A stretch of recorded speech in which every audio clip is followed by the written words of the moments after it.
Start. Mr. Deputy Chairman, I give my support to the bill.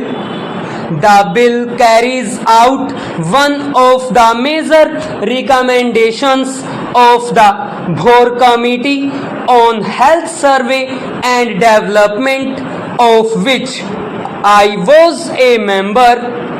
Now, one of the objects of this will be to provide an All India Institute for the advancement of medical knowledge and the training of medical personnel.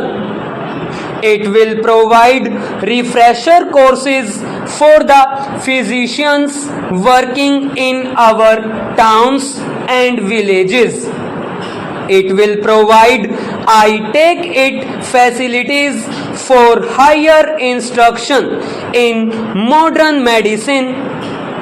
I think the health minister, if I may say so with respect, was a little far too apologetic in defense of modern medicine. We don't stand today where we did 4,000 years back, when our ancestors had creative minds and did a very great deal in the world of medicine. The world has moved far ahead during those 4,000 years, and if you want to benefit by medicine or by the facilities which medical science offers, you must be prepared to go to doctors who have knowledge of physiology, bacteriology, pathology, and who can perform the various tests which are necessary in order to diagnose disease. There is a very great deal that can be done by way of research. Now, I should have liked some more light to be thrown on the organizational side of the institute. One of the questions which we had to consider was whether this institute should not be affiliated to the Delhi University or to any other university for that matter. We came to the conclusion that it should function as an autonomous institution having more or less the status of a university. But I do not, on reflection, like this segregation in education. The tendency to have special institutes and call them by the name of universities, or to devolve on them the functions of a university has, I am afraid, been carried a little too far in this country. We have an engineering university and we have, I suppose, a technological institute. Should they call themselves universities? Now, a university is a place where knowledge is integrated. It is a place where you have researchers and professors of various branches of knowledge working and cooperating together for the advancement of learning. It is an advantage to have a big institution of a specialized character affiliated to a university.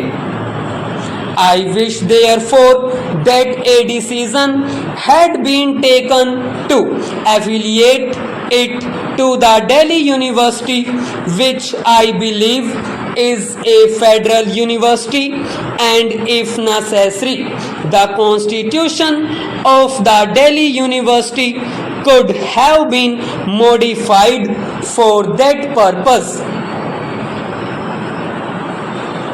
Another thing that I would like to say is this.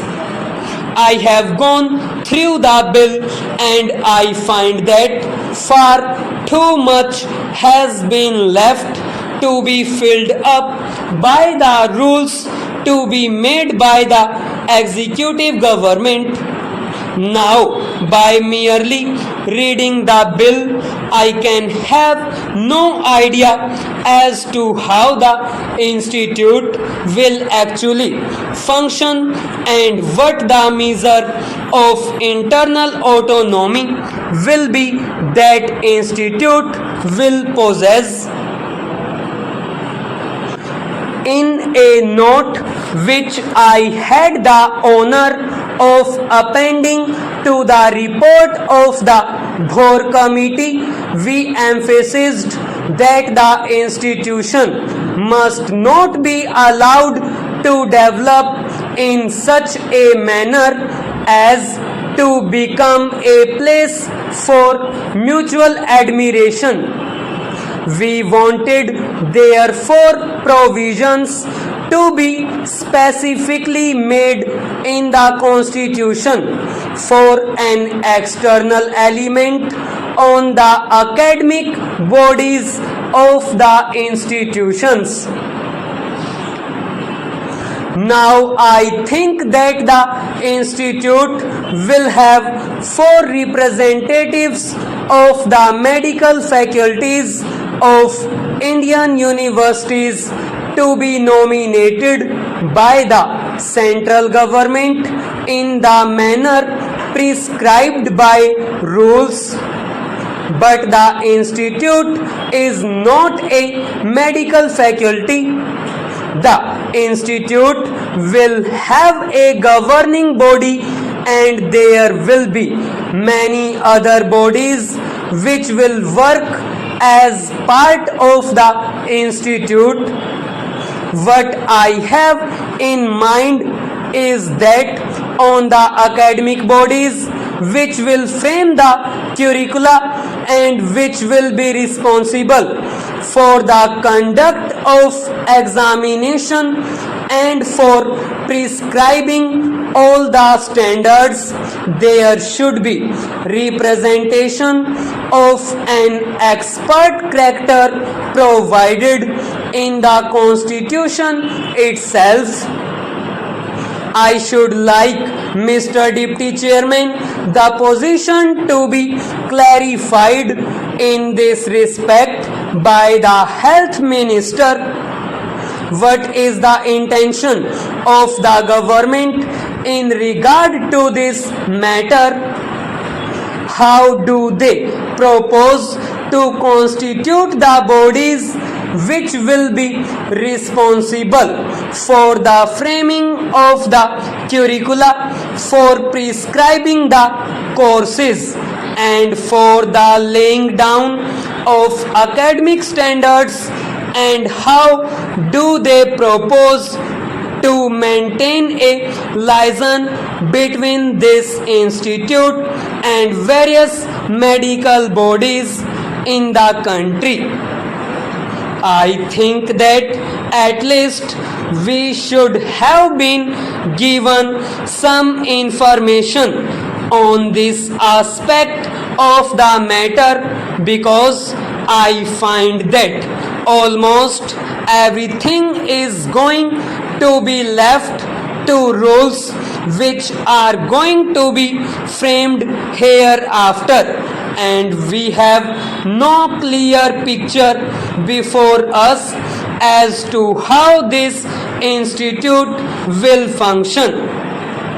That it is desirable to have this institute will be admitted.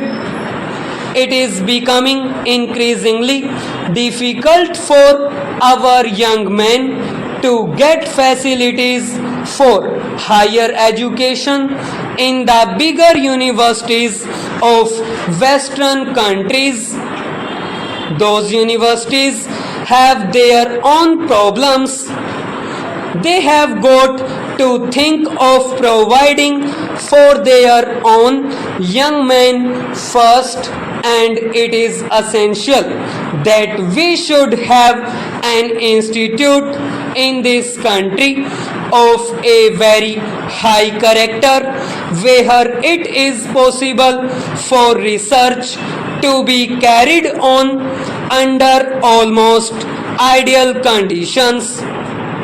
We do not want to lag behind in the race for knowledge in the modern world so far as knowledge and research are concerned.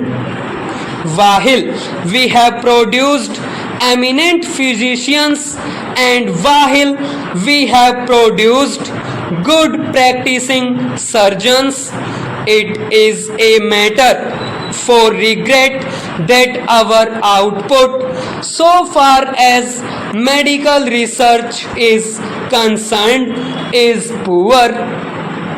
There are some people who have research to their credit that one reason for the lack of output in research is that the abler physicians in our medical institutions are allowed private work.